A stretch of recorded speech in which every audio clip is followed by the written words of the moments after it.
Tapi apa yang sebenarnya berlaku, iaitu yang telah memeluk agama Hindu saja, mengikut perjangkaan India Muslim sendiri, hampir 100,000.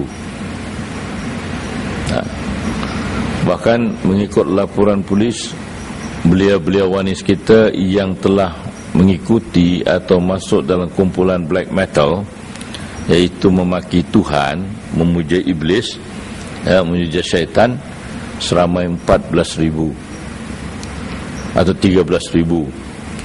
Dan yang mengikuti Ayah Pin, mengaku Ayah Pin itu Tuhan, ada 14,000. Jadi semuanya ini saja sudah cukup untuk membuktikan kebenaran hal ini. Dan ini telah diberitahu pada saya seluruhnya. Maka itu saya bercakap dengan lantang untuk mengingatkan orang Islam. Dalam rentangan ini, pihak raja-raja telah membangkitkan apa peranan masjid, apa peranan pegawai masjid, imam-imam, pengurusan masjid. Kenapa tidak berjaya membendung perkara ini, sedangkan masjid telah dibina dengan begitu baik, dengan begitu cantik. Undang-undang telah dibuat supaya masjid dijaga dengan baik dan ajaran Islam dipelihara dengan baik. Tapi kenapa keadaan ini makin berlarutan?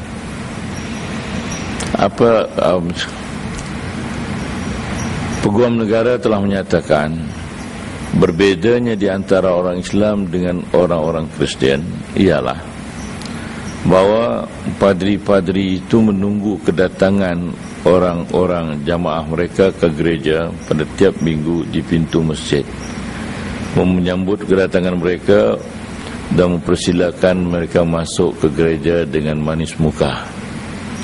Kemudian mereka membuat khutbah, memberi nasihat yang cukup baik, dengan begitu sekali, dengan begitu terancang, dengan begitu profesional, sehingga orang yakin dengan apa yang telah disampaikan oleh mereka.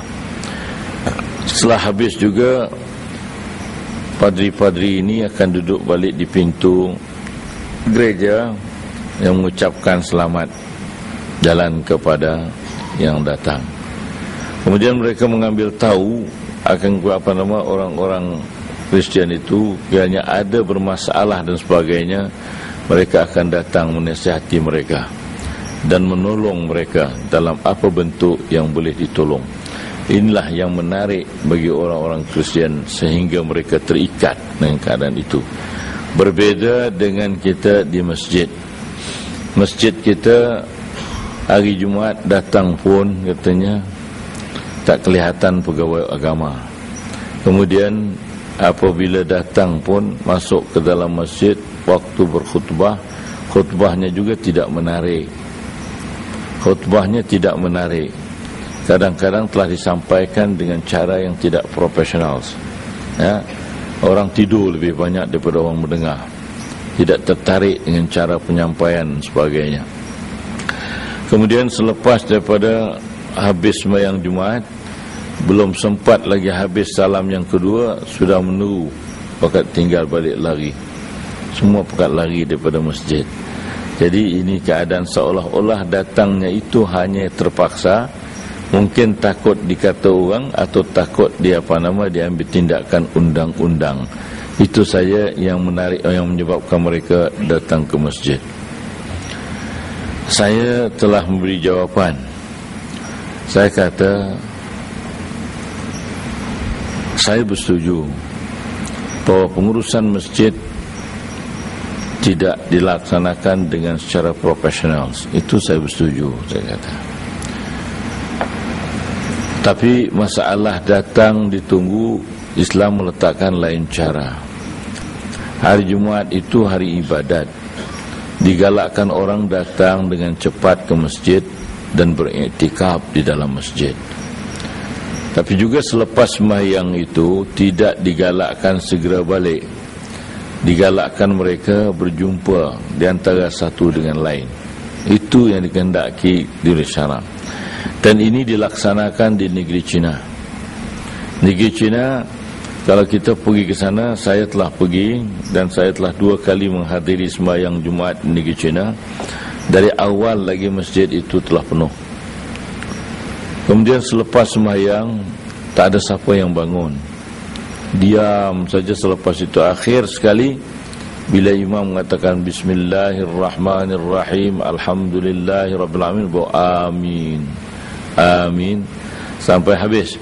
Bila habis itu, pakak bangkit, ya, mereka itu dalam mazhab Hanafi, ya. Jadi bangkit keluar di halaman masjid. Di situ semua bersalam di antara satu dengan lain, bertegur sapa, bertanya khabar. Habis semua sekali dah bertanya khabar itu, barulah masing-masing balik ke rumah. Maka kerana itulah 70 tahun ditekan oleh komunis, 70 tahun mereka tidak dibenarkan membaca Al-Quran, 70 tahun mereka dilarang dari mengadakan kelas-kelas agama. Namun kekuatan Islam masih kuat, masih unggul, masih utuh di negara China. Orang-orang Islam di negeri China masih pandai menulis dalam bahasa Arab, tulisan Jawi, tulisan Arab, masih pandai.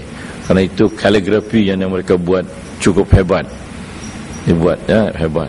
Dan imam-imam mereka kebanyakannya boleh berbahasa Arab, sedangkan di situ tidak dibenarkan untuk mempelajarinya. Tapi mereka belajar di masjid-masjid itu bahasa Arab. Dan Quran mereka baca hanya yang ditulis di dinding-dinding, karena Quran tak ada kitab Quran itu di dinding-dinding. Jadi itu yang mereka baca, sehingga itu mereka dapat bertahan sehingga hari ini. Masih kuat pegangan mereka. Begitu bila saya melawat ke Uzbekistan. Uzbekistan begitu juga, mereka dapat bertahan. Mereka di bawah komunis, di bawah komunis Rusia, di mana masjid-masjid dijadikan tempat minum arak. Di Uzbekistan hanya beberapa masjid yang dibenarkan, masjid kecil yang dibenarkan ruang sembahyang. Tapi di masjid itu juga dibuat benda yang serupa seperti yang berlaku di negeri China. Kerana itu masih kuat, masih utuh. Masjidnya hari Jumaat tak muat sampai ke padang ruang sembahyang. Padahal mereka kebanyakannya sudah tak tahu apa pun, cuma mengaku Musliman, Assalamualaikum, Assalamualaikum, itu saja. Lain tak tahu, tapi masih lagi berpegang kerana dijadikan tradisi yang begitu kuat dalam pertemuan, ikatan sesama seorang Muslim diikat. Jadi ini yang dilakukan, mereka dapat bertahan dalam keadaan ini. Kita sekarang ini dalam serangan yang amat dahsyat. Umat Islam menghadapi serangan yang amat dahsyat. Kita diserang dalam bentuk-bentuk al-ghuzuwil fikri, serangan melalui pemikiran. Serangan melalui pemikiran inilah yang memecah belahkan umat Islam khususnya. Pertama, kepada golongan intelektual. Golongan intelektual diserang dengan serangan pemikiran, yaitu orang-orang Kristian yang telah memerangi, atau Yahudi yang telah memerangi orang Islam sejak berkurun-kurun, sejak lahirnya Islam. Mereka tidak pernah menang. Walaupun mereka dapat menguasai seluruh negara Islam di dunia ini, tapi mereka tidak pernah menguasai hati orang-orang Islam. Akhirnya selepas kurun yang ke-16, mereka mendapati bahawa menyerang orang Islam dengan peperangan saja tidak akan dapat merubah keadaan. Maka itu mereka telah menghantar sarjana-sarjana mereka, pakar-pakar mereka untuk mempelajari agama Islam dengan secara sungguh-sungguh, sehingga mereka menjadi pakar dalam semua bidang, bukan untuk tujuan untuk tahu apa itu Islam, tapi untuk mencari di mana kelemahan untuk mereka serang Islam itu. Dan akhirnya mereka juga telah menubuhkan fakulti-fakulti Islam di universiti-universiti mereka di barat. Mereka telah menimbulkan kekacauan dalam pikiran Islam. Umpamanya mereka melahirkan pemikiran liberal. Pemikiran liberal itu yaitu bahawa agama-agama ini sumbernya sama dari Tuhan. Cumanya ketika Jibril menurunkan